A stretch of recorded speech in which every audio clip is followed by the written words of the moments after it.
Oke anak-anak, nah tadi Bapak sudah menjelaskan penjelasan nih mengenai yang pertama pengertian dari animasi dua dimensi. Lalu selanjutnya yang kedua tadi ada fungsi dari animasi dua dimensi. Dan yang ketiga tadi Bapak menjelaskan mengenai prinsip dasar animasi dua dimensi. Nah dari penjelasan yang sudah Bapak jelaskan tadi, anak-anak di sini apakah ada yang ingin bertanya? Saya Pak, Boleh Nasarul, gimana nih pertanyaannya? pertanyaan saya mengapa animasi dapat digunakan dalam dunia periklanan? Bagus benar nih ini pertanyaannya sudah mulai kritis kayaknya nih bertanyanya sampai menjurus ke dunia iklan. Apa sih penjelasannya atau lebih lanjutnya atau alasannya gitu? Animasi bisa digunakan dalam dunia periklanan.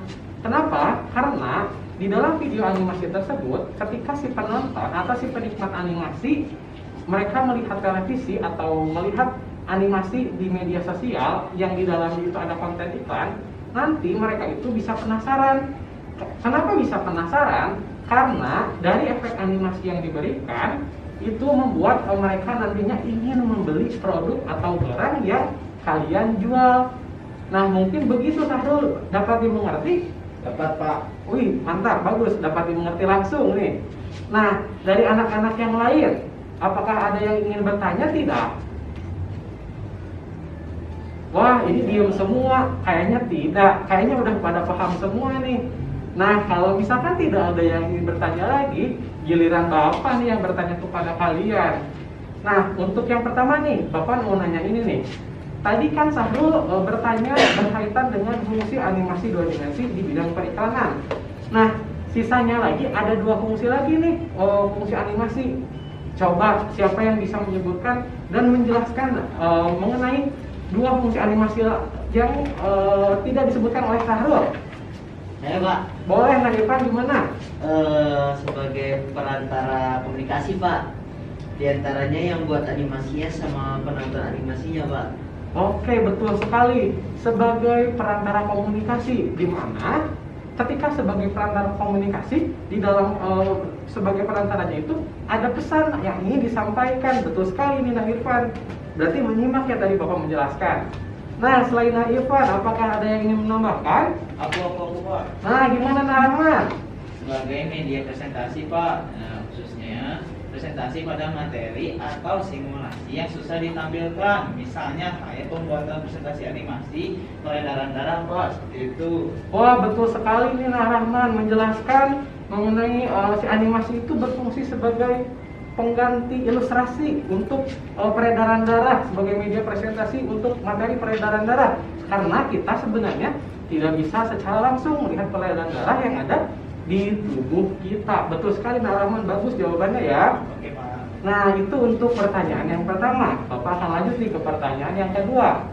Pertanyaan yang kedua ini berkaitan dengan pertanyaan yang Sahrul tanyakan, yaitu mengenai fungsi animasi di bidang periklanan. Nah coba nih anak-anak di sini kan sudah suka nonton TV nih. Nah coba sebutin contoh iklan di televisi yang menggunakan animasi. Siapa yang mau jawab coba? Oke, nah Nabil gimana nih jawabannya?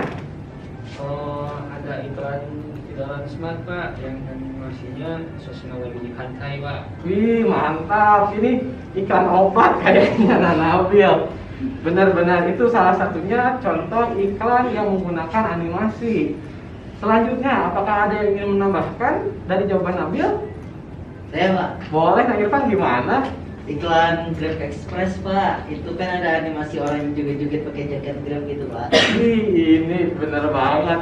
Ini mungkin iklan animasinya itu menarik perhatian si penontonnya sehingga sampai-sampai Nang Irfan tahu joget-jogetnya dalam animasi itu.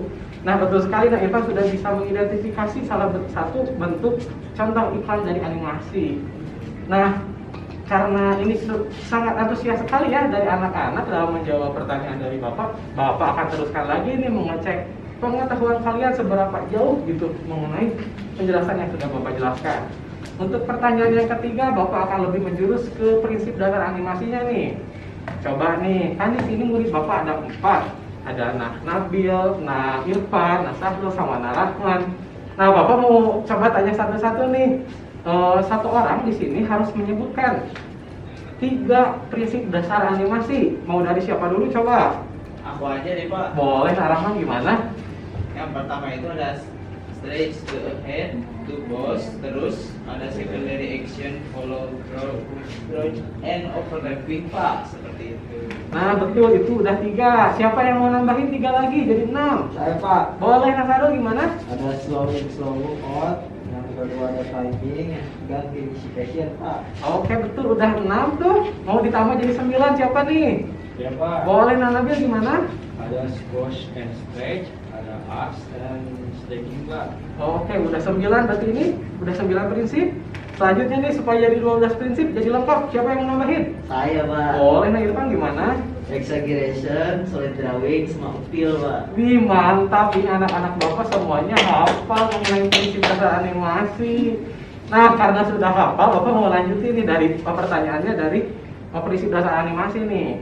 Kan tadi Nasarul berbicara mengenai slow in dan slow out nih. Coba teman-teman anak-anak nih, apa perbedaan dari slow in dan slow out? Siapa yang mau jawab coba? Aku lagi dong Pak. Wih, Nak Rahman gimana? Antusias sekali? Iya dong. Nah, ada yang pertama itu jawabnya slow in dulu ya Pak. Iya, boleh. Ini terjadi jika sebuah gerakan diawali secara lambat, nah kemudian menjadi cepat. Sedangkan kalau slow out terjadi jika sebuah gerakan yang relatif cepat kemudian melambat Pak. Oke, betul sekali, jawabannya itu adalah perbedaan dari slow in dan slow out. Itu tuh merupakan satu prinsip, namun di dalam itu ada perbedaan lagi gitu. Nah, tadi Narahman menyebutkan bagaimana perbedaannya. Sekarang bagaimana nih penerapan prinsip slow in slow out itu? Coba di sini ada yang mau jawab nggak? Saya Pak. Gimana, Nasarul? Nah, pada prinsip slow in, slow out ini, yakni pada gerakan misalnya contohnya mengambil gelas ya Pak. Tangan sendiri akan mengurangi kecepatan, mempunyai kecepatan yang berbeda ketika sedang akan menjamah gelas dengan ketika sudah menyentuhnya. Nah, ketika tangan masih jauh dari gelas, tangan akan bergerak relatif cepat, sedangkan saat tangan sudah mendekati gelas, maka secara refleks tangan akan menurunkan kecepatannya atau terjadi perlambatan, atau dalam konteks ini bisa disebut dengan slow out. Oke, mantap nih. Contohnya itu ke gelas, ke sebuah benda yang berbentuk kaca gitu. Nah, karena mungkin kalian sudah agak lesu, ini Bapak mau ngasih pertanyaan yang terakhir aja nih, supaya kita cepat selesai nih nanti kuis. Pertanyaan yang terakhir itu gini nih anak-anak. Bagaimana penerapan prinsip appeal? Prinsip appeal itu tadi disebutin oleh Nabil kalau nggak salah, atau Irfan gitu. Nah, bagaimana penerapan prinsip appeal dalam sebuah animasi? Coba siapa yang mau jawab? Nanti dikasih top up Oppo.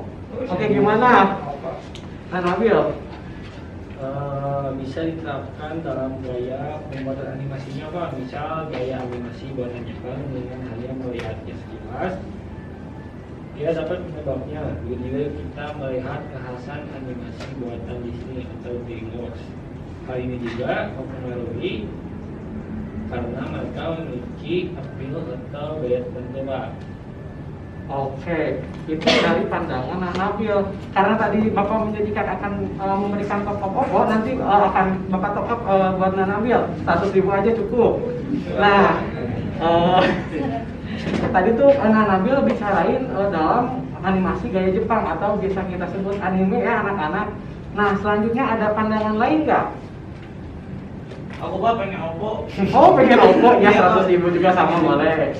Nah, tapi kalau menurut saya ya Pak ya, appeal itu lebih diterapkan ke penokohannya, jadi berkaitan sama karisma si tokoh atau karakter dalam animasinya. Nah, jadi meskipun tokoh utama dari sebuah animasi adalah monster, demit, siluman atau karakter jelek lainnya, tetapi tetap bisa appealing Pak, begitu. Oke, betul sekali. Nah, Rahman ntar di top up Oppo Ya, ya 100.000. ya. Nah, ini karena ini pertanyaan terakhir, Bapak akan lanjutkan ke kuis ya anak-anak.